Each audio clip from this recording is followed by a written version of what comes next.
Hello friends, हमारे channel Hindi IT गुरु में आपका स्वागत है। अगर हमारा वीडियो आपको पसंद आ रहा है तो हमारे चैनल को सब्सक्राइब करें, लाइक करें, कमेंट करें और शेयर करें।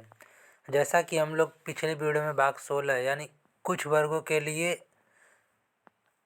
SC/ST के लिए छूटों को पढ़ चुके हैं। अब हम पढ़ेंगे राजभाषा यानी ऑफिशियल लैंग्वेज, अनुच्छेद 343 से लेकर अनुच्छेद 351 यानी अनुच्छेद 343 एक पढ़ेंगे। अब अनुच्छेद 343 एक के तहत संघ की भाषा हिंदी होगी, यानी यूनियन की जो लैंग्वेज होगी वह हिंदी होगी।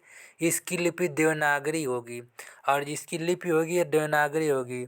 नोट: देवनागरी लिपि के अंतर्गत संस्कृत, हिंदी, नेपाली और भोजपुरी भाषाएं आती हैं।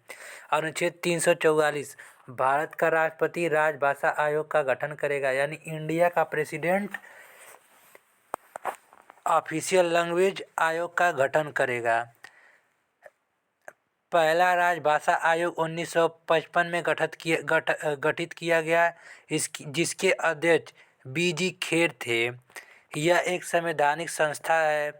अब अनुच्छेद 345 कोई भी राष्ट्र 8वीं अनुसूची में दी गई 22 भाषाओं में से एक या एक से अधिक भाषाओं को अपना राज्य की भाषा बना सकती है, यानी कोई भी स्टेट अनुसूची 8 के अंतर्गत 22 भाषाएं जो दी गई हैं उस भाषाओं में से कोई भी स्टेट राज्य की भाषा बना सकता है। जैसे उत्तर प्रदेश की राज्य की भाषा हिंदी है। यह एक उपराज्य की भाषा है। नोट: भारत का राष्ट्रीय भाषा हिंदी नहीं है, अर्थात भारत का राष्ट्रीय भाषा कुछ भी नहीं है। यानी इंडिया का नेशनल लैंग्वेज हिंदी नहीं है, अर्थात इंडिया का कोई नेशनल लैंग्वेज नहीं है।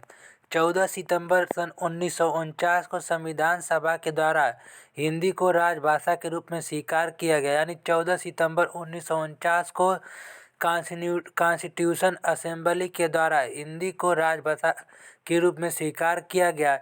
इसीलिए 14 सितंबर को हिंदी दिवस के नाम से जानते हैं, यानी 14 सितंबर को हम हिंदी दिवस मनाते हैं।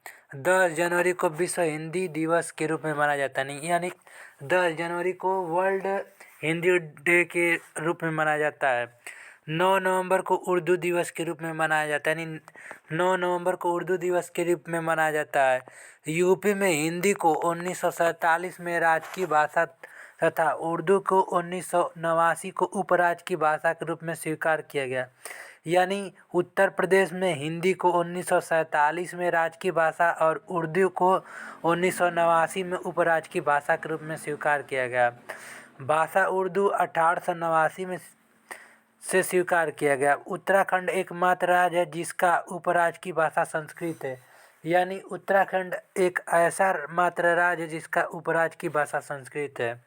अनुच्छेद 346 इसके तहत भारत सरकार और राज्य सरकार के मध्य पत्राचार होगा, वह हिंदी या इंग्लिश भाषा में होगा, यानी इसके तहत इंडियन गवर्नमेंट और स्टेट गवर्नमेंट के मध्य एक पत्राचार होगा वह हिंदी और इंग्लिश भाषा में होगा। अनुच्छेद 347 यदि कोई भी भाषा 8वीं अनुसूची में शामिल नहीं है, यदि वह भाषा उस राज्य में ज़्यादा बोली जाती है तो राज्यपाल की सिफारिश पर भारत की राष्ट्रपति उसको राज्य की भाषा बना सकते हैं। यदि कोई भी भाषा 8वीं अनुसूची में नहीं हो, यदि वह भाषा उस राज्य में अधिक से अधिक बोली जाए तो राज्यपाल के सिफारिश पे भारत का राष्ट्रपति उस राज्य की भाषा को बनाने के लिए मान्यता या आदेश दे देता है। अनुच्छेद 348 इसके तहत सुप्रीम कोर्ट की भाषा इंग्लिश है, यानी अनुच्छेद 348 के तहत सुप्रीम कोर्ट की भाषा इंग्लिश है। अनुच्छेद 349 के तहत राष्ट्रपति के पूर्व अनुमति से संसद में भाषा विधेयक प्रस्तुत किया जाएगा, यानी अनुच्छेद 349 के तहत राष्ट्रपति के पूर्व अनुमति यानी राष्ट्रपति के पहले अनुमति में से पार्लियामेंट में भाषा विधेयक प्रस्तुत किया जाएगा। अब अनुच्छेद 350A इसके तहत भारत के राज्य क्षेत्र में रहने वाले अल्पसंख्यक वर्ग के बच्चों को प्राथमिक शिक्षा उनकी मातृभाषा में दी जाएगी, यानी इसके तहत अनुच्छेद 350A के तहत भारत के राज्य क्षेत्र में यानी इंडिया के स्टेट क्षेत्र में रहने वाले अल्पसंख्यक वर्ग यानी SC/ST वर्ग के बच्चों को प्राथमिक शिक्षा उनकी मातृभाषा यानी जो भी उनकी मातृभाषा होगी उस मातृभाषा के रूप में शिक्षा दी जाएगी। यह राज्य विधि बनाकर सुनिश्चित करेगा। और अनुच्छेद 350 बी, इसके तहत भारत का राष्ट्रपति अल्पसंख्यक की भाषा की रक्षा के लिए भाषा अधिकारी की नियुक्ति करेगा।